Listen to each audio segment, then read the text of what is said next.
Luo Feng, while cultivating on an ordinary island within the infinite space treasure trove, received 2 extraordinary evaluations from the infinite space. He was awarded 10.000 reward points for creating a new Great Tao based on the Great Tao of Life and Destruction, which was rated as a superior path, and another 100.000 points because his spiritual will broke beyond the godly king limit before he had fully mastered a complete Great Tao, earning a rare special grade evaluation. A new rule also appeared, prohibiting the killing of spiritual beings inside infinite space, since cultivators whose spiritual will surpassed the godly king limit could easily slaughter countless spiritual beings there. Luo Feng realized that only he and Emperor Ming had obtained a special grade spiritual will evaluation in the entire land of origin. He speculated that other supreme experts, such as the Lord of 10,000 Realms and Emperor Chang, likely only received lower evaluations because they broke through after reaching the ultimate realm, explaining why they did not remain in infinite space. With more than 100.000 reward points, Luo Feng finally gained access to numerous high-level inheritances and treasures. He was shocked by the 7th-ranked inheritance, 8 Tribulations life form, whose 6th to 8th tribulations cost 100.000 points and could cultivate 1 to the level of half primordial life. Even more astonishing was the statement that the theoretical 9th tribulation might allow a cultivator to escape the braided cage. However, Luo Feng decided not to exchange it yet, believing that his current priority was reaching the ultimate realm of the godly king. He then examined several special grade inheritances, including the ultimate realm chapters of world life form and chaotic whole beast body, each costing 60.000 points. Afterwards, he explored the treasure section and was stunned by the highest ranked treasures. The primordial heart could transform its owner into a primordial body and offered the possibility of becoming a source world master if one controlled enough supreme rules. The miniature source world greatly benefited cultivators of the origin Tao of the world, while the primordial life research spaceship aided in studying and awakening primordial bloodlines, potentially allowing one to escape the braided cage. These treasures revealed many hidden secrets about cultivation beyond the godly king realm. Luo Feng also discovered that beyond God-King level weapon treasures generally possessed powerful defensive effects against spiritual attacks and other forms of assault. Although tempted by many treasures, he understood that reward points were precious and should be used efficiently. In the end, he exchanged for the Lotus Heart Seed, a treasure perfectly compatible with the Great Tao of Life origin, costing 18.000 reward points and reducing his total points to 90.193.03. Later, inside the Star Tower within Huyang City, Luo Feng held the Lotus Heart Seed and reflected on how Senior Yuan's legacy rewarded truly outstanding cultivators. Curious about the value of his Star Tower, he used his newly strengthened spiritual will to probe its depths for the first time. To his surprise, he penetrated far deeper than ever before and discovered countless mysterious and incomprehensible secret patterns, far surpassing even complete origin Great Taos. As his spiritual will continued descending through the tower's depths, time itself seemed to freeze. The secret patterns became increasingly beautiful and colorful, and eventually Luo Feng reached the deepest part of the Star Tower. There, he discovered a blood-red scale with 12 colored edges that seemed to possess an authority similar to the supreme rules of the Source World. As the master of the Star Tower, he suddenly realized a profound truth. The scale was not a separate object at all. The Star Tower itself was the scale, and what he was witnessing was merely the external manifestation of its unfathomable rules and mysteries. Luo Feng's spiritual will finally became strong enough to probe deeper into the mysterious crimson scale hidden within the Star Tower. The scale emitted an overwhelming pressure, so terrifying that even a god king at the ultimate realm might go insane if they faced it directly. Based on everything he knew about the land of origin, Luo Feng concluded that the Star Tower far surpassed ordinary treasures beyond the god-king level, including those possessed by the emperors and monarchs of the 2 ancient countries. As he studied the secret patterns within the Star Tower, he discovered that they contained traces of at least 9 fundamental Great Taos, including life, destruction, time, space, matter, and others, though they seemed to involve even more Taos perfectly integrated together. Among them, the Tao of Life occupied the central position, while the other Taos revolved around it. The complexity of this integration greatly broadened Luo Feng's understanding, especially regarding the combination of life and destruction. Through continuous research, he suddenly gained a breakthrough in the great Tao of destruction origin. By perfectly integrating the sky-splitting and dark sky branches, he naturally stepped into the second realm of the godly king in the Tao of destruction. Although this new understanding did not significantly increase his combat power, it allowed him to easily create new techniques, including a powerful escape technique that could be perfected in only a few hundred days.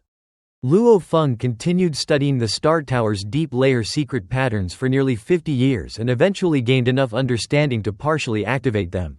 When he ignited the power of the world and activated the Star Tower, he sensed a terrifying force within it, one that could potentially exceed the power of his great extinction style. However, the strength was so immense that he was not confident he could fully control it. So he did not dare to unleash it completely. Despite the transformation of his spiritual will, Luo Feng knew he was still inferior to the emperors and monarchs of the land of origin. Those rulers possessed ultimate realm life forms and treasures beyond the god-king level, making them resistant to spiritual attacks.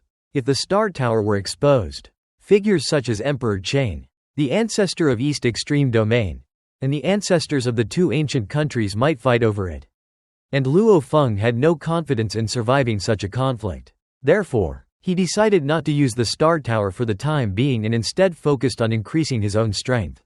He looked forward to comprehending the 24 forms and further developing his world life form through primordial bloodline materials. The 10 directions world form was merely the beginning, while the 24 forms represented the true power of a world life form. Luo Feng believed that once he mastered them, he might even rival an emperor or monarch without relying on the Star Tower. At the same time, he examined the colorful lotus heart seed he had obtained. This seed could grow into a life lotus, strengthening the inner world, increasing affinity with the great Tao of life origin, and greatly enhancing the vitality and physical strength of its owner.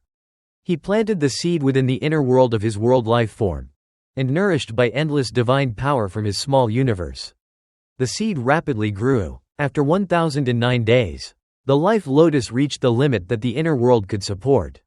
It possessed 36 enormous green lotus leaves that occupied 1/10 of the entire inner world, while its roots spread throughout the land and made the inner world much more stable. The lotus was deeply connected to the great Tao of life origin and contained endless vitality, greatly enhancing Luo Feng's world domain and further increasing the potential of his world life form. Luo Feng, after successfully reaching the second realm of the godly king through the path of destruction, leisurely flies through the night sky above the Chu capital of the flame-wind ancient country. As his strength rises, he realizes that many opportunities and treasures that once played a crucial role in his cultivation are gradually becoming less important. Since he can now perceive the entirety of the path of destruction and even wield a portion of its power, Morosa is no longer as useful to him as before.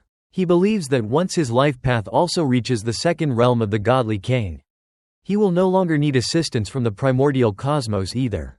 This realization makes him reflect on his previous treasures. The Sha Wu Wains, once an invaluable mechanical flow secret treasure that greatly aided him upon arriving in the land of origin, have now become little more than a keepsake with sentimental value. However, some treasures continue to grow in significance. The Lai Yuan technique remains the most powerful secret technique of willpower he has ever encountered and still greatly enhances his abilities. While the Star Tower becomes increasingly important the stronger he gets.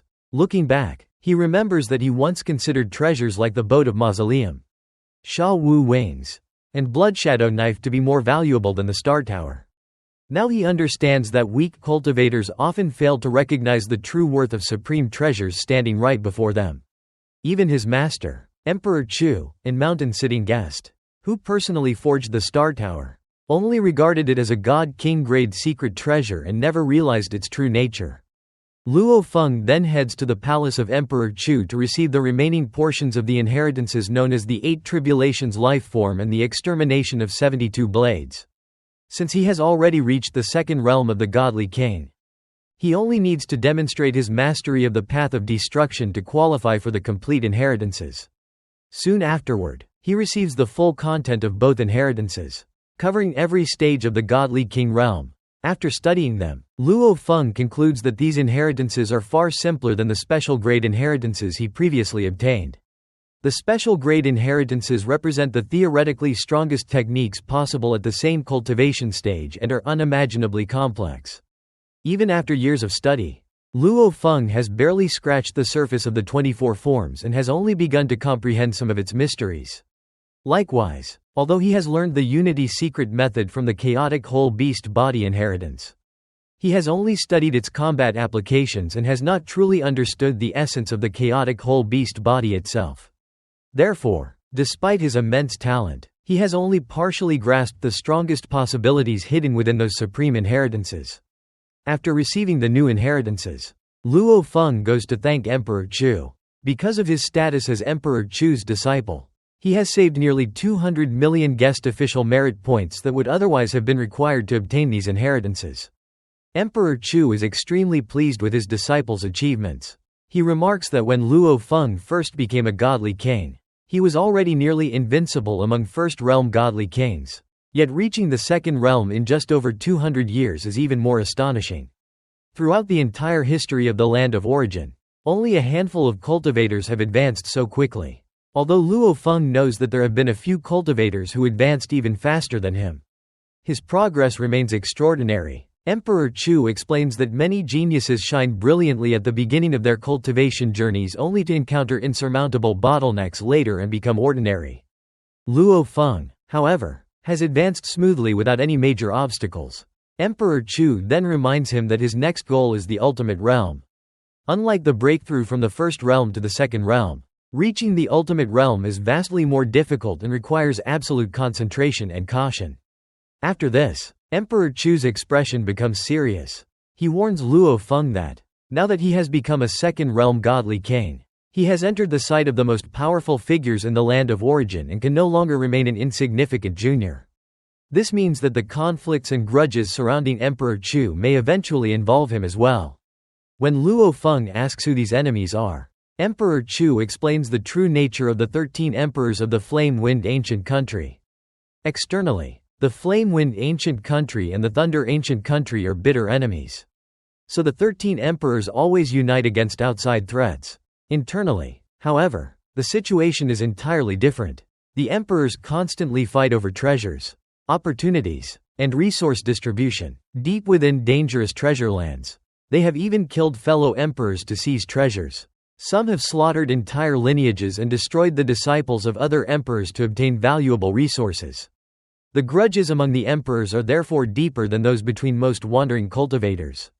Emperor Chu then introduces the major powers among the 13 emperors. The most extraordinary is Emperor Cheng, who possesses immense influence and can easily unite others under his leadership. The second strongest force consists of Emperor Yan, Di Shi, and Di Wu. Emperor Yan is the oldest emperor of the Flame-Wind Ancient Country and was once the sole ruler of the nation. Because he controlled resource distribution for a long time and generously supported many members of the imperial clan, he still possesses enormous influence today. He shares a brother-like relationship with Di Wu and is the husband of Di Shi. The three always act together and have accumulated tremendous wealth over endless years. Each possesses a complete set of God-King grade secret treasures, making their combined strength extremely terrifying.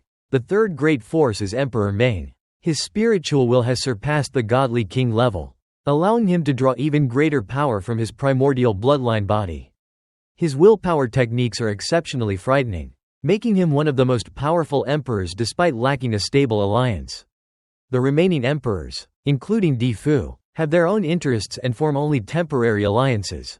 Emperor Chu also notes that bloodline cultivators tend to be more violent and impulsive, whereas cultivators of the primordial body refining route are more rational but become even more dangerous once they begin scheming. Most importantly, Emperor Chu reveals that his greatest enemy is Di Wu. Their hatred runs so deep that it has also made Emperor Yan and Di Shi his enemies. Emperor Chu then recounts a near-fatal experience. He was ambushed by Di Shi and thrown into the polluted Blood River.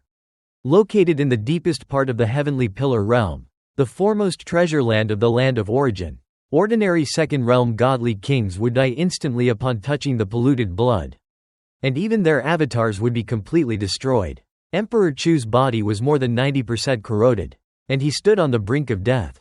Fortunately, he discovered a secret treasure at the bottom of the river, which enabled him to survive and escape. He calmly states that if the opportunity arises, he will personally kill Di Shi. Luo Feng fully agrees that such an enemy deserves death. When he asks whether Emperor Chu has any close allies among the emperors, his master simply answers that he has none. Nevertheless, not every emperor bears a life and death grudge against him. Emperor Chu then gives Luo Feng a detailed report describing the relationships among the 13 emperors. After reading it, Luo Feng realizes that Emperor Chu is actually one of the more reasonable emperors. For example, Di Kong has poor relations with nearly everyone, while Emperor Ming has forcefully seized treasures from almost all the other emperors through sheer strength. Despite appearing friendly toward Luo Feng, Emperor Ming is in fact an extremely domineering and oppressive figure. Before Luo Feng leaves, Emperor Chu warns him not to make decisions on his own if he ever becomes involved with any emperor. The schemes and conflicts among these supreme experts are incredibly dangerous, and one careless move could lead him into a deadly trap. Not long afterward, Emperor Chu's prediction proves correct. While in Huyang City, Luo Feng receives a special mission through his guest official token.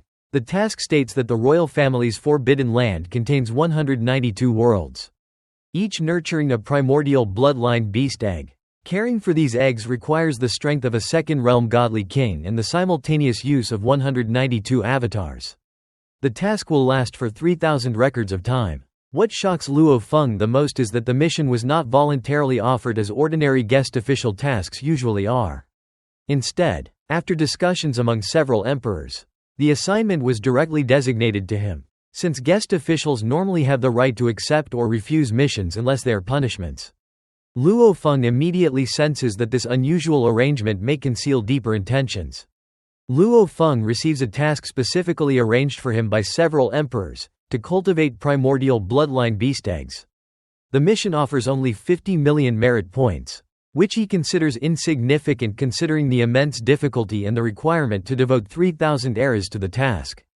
Cultivating these eggs demands maintaining 192 streams of consciousness simultaneously, carefully nurturing the eggs at all times while being constantly monitored by puppets, leaving no opportunity to relax or focus on personal cultivation. After receiving the assignment, Luo Feng immediately informs his master, Emperor Chu, and sends him the complete details. Emperor Chu instantly orders him to reject it, explaining that the task is extremely exhausting and greatly slows one's progress. Such work is usually accepted only by second-realm godly kings whose cultivation has already stagnated and who seek to gain favor with certain emperors. Since Luo Feng already possesses the primordial bloodline materials needed for his 24 forms world life form and stronger bloodline materials from ultimate realm creatures are strictly forbidden, there is no benefit for him in accepting the assignment. Emperor Chu further warns that once Luo Feng refuses, the emperors will certainly use other methods to pressure him. He instructs his disciple to reject all future threats, temptations, and demands without hesitation and leave the consequences to him. Back in Huyang City, Luo Feng enjoys a rare moment of relaxation while drinking fruit wine. At the same time, his cultivation undergoes another breakthrough. Since the life lotus took root within his inner world, he has become increasingly harmonious with the great Tao of life, combined with his study of the countless life-related secret patterns inside the Star Tower. The three branches of his path, life spirituality, body of life, and origin of life, finally merge perfectly.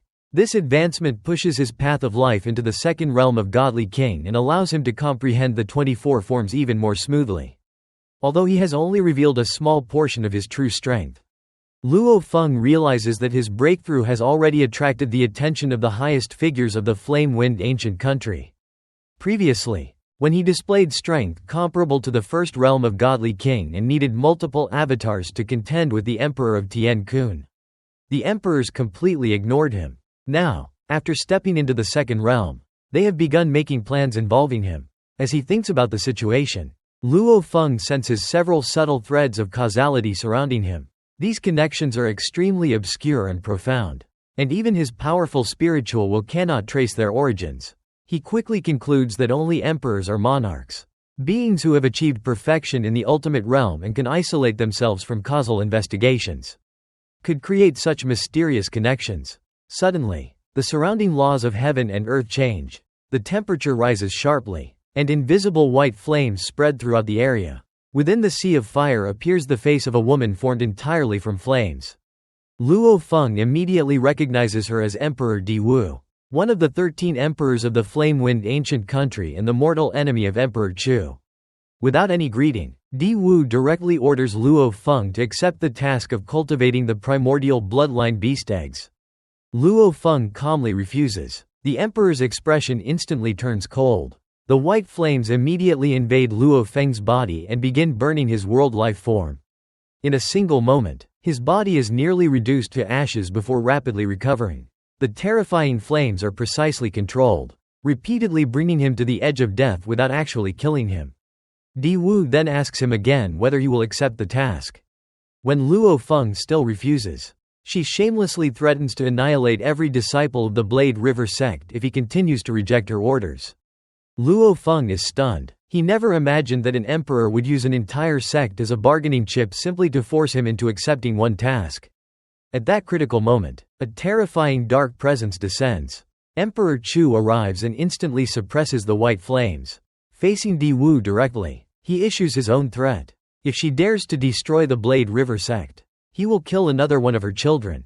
Di Wu's expression changes. She originally had 5 children, but over the years Emperor Chu has already killed 2 of them completely, leaving no possibility of reincarnation. Only 3 remain. If they all die, she would lose everything and enter a life and death struggle with Emperor Chu. Therefore, despite her fury, she cannot ignore his threat. She accuses Emperor Chu of threatening her for the sake of a mere disciple. But Emperor Chu openly admits it, because of his mastery of the great Tao of destruction and his powerful secret treasures. He possesses terrifying curse-killing techniques capable of reaching her children no matter where they hide. Even inside the Di Wu palace.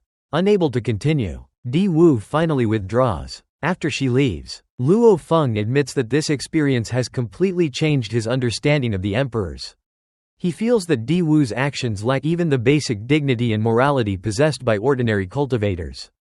Emperor Chu explains that when someone possesses limitless power and faces no restraints, maintaining self-control requires an exceptionally strong mental state. Furthermore, those who cultivate primordial bloodlines often become even more reckless and violent. Emperor Chu also reveals that he deliberately keeps Di Wu's remaining children alive because they serve as leverage to restrain her. He tells Luo Feng that if he ever encounters trouble involving emperors or monarchs again, he should contact him immediately. Nevertheless, he emphasizes that the ultimate solution is for Luo Feng himself to become stronger. Luo Feng then dedicates himself entirely to comprehending the 24 forms. Not long afterward, 12 of the 13 emperors of the flame-wind ancient country gather in a mysterious space. With only Emperor Qing absent, the meeting has been proposed by Emperor Di Yan, who wants to strip Luo He of his guest official status. According to the ancient country's rules established by the ancestor, removing a guest official requires the approval of more than half of the attending emperors. Di Yan argues that Luo Feng has accepted every benefit while contributing nothing in return. Since becoming a godly king, he has rejected every task assigned to him and even received a valuable inheritance worth more than 200 million merit points because of his status as Emperor Chu's disciple. Therefore, Di Yan claims that the imperial clan has no need for such a guest official. Emperor Chu immediately opposes him. He praises Luo Feng's extraordinary talent, pointing out that he was already invincible among first-realm godly kings and has now entered the second realm, where even his previously displayed blade techniques rank among the top experts. Di Yan remains unmoved and insists that the dignity of the flame-wind ancient country is more important than the talent of any individual cultivator. No matter how gifted, Di Wu then speaks and claims that she personally ordered Luo Feng to accept a task. Yet he directly refused her. In her opinion, someone who disregards an emperor's command is useless to the imperial clan. Emperor Di Yuan agrees, arguing that if an emperor personally gives an order, a cultivator should obey without question. Such disrespect for hierarchy, in his view, deserves punishment. However, several emperors immediately oppose this reasoning. Emperor Ming reminds everyone that the ancestor himself granted guest officials the right to refuse tasks. if Luo Feng loses that right simply because an emperor dislikes his answer, then the rules established by the ancestor become meaningless.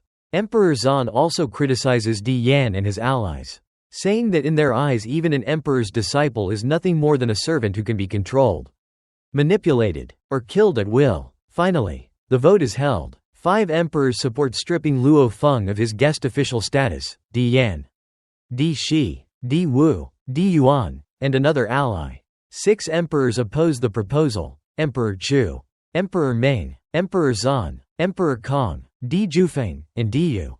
Emperor Di Fu chooses to abstain. As a result, the proposal fails because it does not gain the required majority. Di Yan becomes extremely frustrated, especially because he had believed that Di Fu, whom he had favored many times in the past, would support him. Instead, Luo Feng successfully retains his status as a guest official and once again survives the schemes of the emperors. A meeting of the emperors is convened to decide whether Luo he should be stripped of his guest elder status. According to the rules of the Flame-Wind ancient country, removing a guest elder requires at least half of the attending emperors to agree, meaning that abstaining is essentially equivalent to opposing the proposal. Emperor Yan focuses his attention on Emperor Fu. The two of them were among the earliest emperors of the Flame-Wind ancient country, with Emperor Yan being the first and Emperor Fu the second. The earliest emperors had always maintained a close and united relationship. However, Emperor Fu later abandoned the primordial bloodline path and chose reincarnation, eventually becoming even more powerful through body refinement using formations and without relying heavily on external treasures. He cultivated himself into an ultimate realm life form, shocking the entire land of origin. Emperor Yan has long believed that Emperor Fu possesses the potential to become the next Emperor Qing and even surpass the current generation of emperors after leaving the source world. Because of this, he has always treated Emperor Fu with great respect and friendship. To Emperor Yan's surprise, Emperor Fu chooses to stand against him over what seems like a minor issue. Emperor Fu calmly states that Luo he has been a godly king for only a little over 2 centuries and that stripping him of his guest elder status merely because he has not accepted tasks during that period would make the Flame-Wind ancient country look unreasonable. Moreover, the right of a guest elder to refuse tasks was personally established by the ancestor. So Luo he has violated no rules. Realizing that Emperor Fu cannot be persuaded, Emperor Yan gives up and leaves in anger. Emperors Shi and Zan also depart. Emperor Kong mocks their attitude, remarking that they still behave as if they can do whatever they want simply because they were among the earliest rulers of the ancient country. After the others leave, only Emperor Fu and Emperor Chu remain. Emperor Chu thanks Emperor Fu because his final vote was decisive. Had Emperor Fu voted in favor, Luo he would have immediately lost his guest elder status. Emperor Fu explains that Luo he truly bears no fault in this matter. He had personally reviewed the task that Emperor Yan and the others wanted Luo he to perform, splitting into 192 avatars to guard the primordial bloodline beast eggs for 3,000 eras. For an ordinary second realm godly king, such a task would not be a major burden. However, Luo he is different. He reached the second realm in just over 2 centuries, meaning he is currently progressing at an astonishing speed and stands at a critical period of cultivation. Delaying his progress by 3,000 eras would be unacceptable to anyone in his position. Emperor Chu agrees. If Luo he had already reached a bottleneck and remained unable to advance for countless years, then assigning him such a task would not matter. But forcing him to sacrifice precious cultivation time now would be unreasonable. Even so, Emperor Fu points out that since becoming a godly king, Luo he has indeed not accepted another task, giving Emperor Yan and the others a reason to criticize him. Therefore, he suggests finding a mission that would satisfy everyone without interfering with Luo he's cultivation. Emperor Fu then presents a new task, guarding one of the entrances to the Heavenly Pillar realm, the greatest treasure land in the land of origin, for 1,000 eras. Emperor Chu immediately approves of the idea. The mission only requires creating 36 avatars, consumes almost no heart force, and actual battles are extremely rare. Furthermore, the assignment grants opportunities to explore parts of the Heavenly Pillar realm itself. Such a mission is so beneficial that many guest elder godly kings would eagerly compete for it. After Emperor Chu leaves in a good mood, Emperor Fu remains alone and contemplates Luo he's future.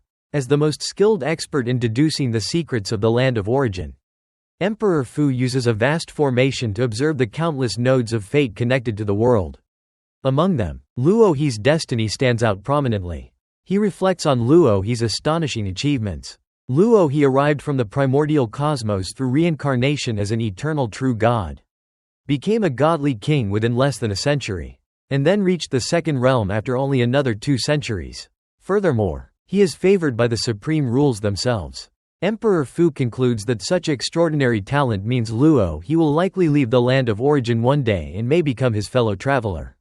He even feels that he might eventually need Luo He's assistance. In the entire land of origin, very few people have earned Emperor Fu's recognition. And Luo He is one of them. Back in Huyang City, Luo Feng receives the mission and is shocked. Guarding the entrance to the Heavenly Pillar realm for 1,000 eras only rewards 10 million merit points. Yet the opportunity itself is incredibly valuable. Since the Heavenly Pillar realm is the foremost treasure land in existence and its entrances are tightly sealed by the 2 ancient countries. Almost no outsiders can enter except by force. At that moment, Emperor Chu contacts Luo Feng and informs him about the recent meeting. He explains that 5 emperors, Yan, Shi, Wu, Yuan, and Kong, had already voted to strip him of his guest elder status. If a 6th emperor had agreed, he would have immediately lost his position. Emperor Chu also reveals that Emperor Fu personally arranged this excellent task for him and sends him detailed intelligence and maps of the Heavenly Pillar realm. Understanding Emperor Fu's goodwill, Luo Feng immediately accepts the mission. The moment he accepts it, one of his black-clothed avatars leaves Huyang City and heads toward the nearest entrance to the Heavenly Pillar realm. The entrance is hidden within a vast region of distorted space. As Luo Feng voluntarily enters, endless golden light surrounds him. Inside, he encounters a white skeletal figure sitting in meditation. This figure is God King Bai Feng, a second-realm godly king of the great Tao of life and one of the guest elders of the Flame-Wind ancient country. Bai Feng is also known to share a life-and-death friendship with Emperor Zan. Bai Feng welcomes Luo Feng warmly and says that he had wondered who would replace him, never expecting it to be the newly advanced second-realm Luo He godly king. He even remarks that the ruling emperor must hold Luo He in high regard to grant him such a task. As they travel deeper into the entrance, Bai Feng explains the structure of the Heavenly Pillar realm. There are 36 entrances, each guarded by a colossal heavenly pillar of immeasurable height. Every pillar contains opportunities and mysteries of its own, allowing those guarding the realm to explore and seek benefits. However, only the outer regions of the Heavenly Pillar realm are open to guest elders. The inner regions belong exclusively to the 2 imperial clans because this treasure land contains some of the most important legacies left behind by the ancestor of the universe. To monopolize these treasures, the 2 ancient countries spare no expense and station their strongest experts there. As Luo Feng gazes at one of the heavenly pillars from afar, he feels an overwhelming pressure emanating from it, a pressure even greater than that of a complete great Tao. Eventually, Bai Feng brings Luo Feng to the inner area, where a powerful formation barrier stands. There they meet Emperor Zan, a mighty figure wearing a black robe covered in golden secret patterns. Luo Feng knows that this is Emperor Zan, the former teacher of Emperor Gui Shu. Emperor Zan coldly explains the rules. Luo Feng's responsibility is to guard the entrance and explore only the outer regions. Entering the inner area is strictly forbidden. If enemies ever invade, he must cooperate fully with the formations to resist them while Emperor Zan rushes to the battlefield as quickly as possible. After giving his instructions, Emperor Zan returns to the inner region. Although he appears stern, aloof, and extremely proud, Luo Feng senses that Emperor Zan is actually a principled person who values honor and dignity and always acts according to those principles.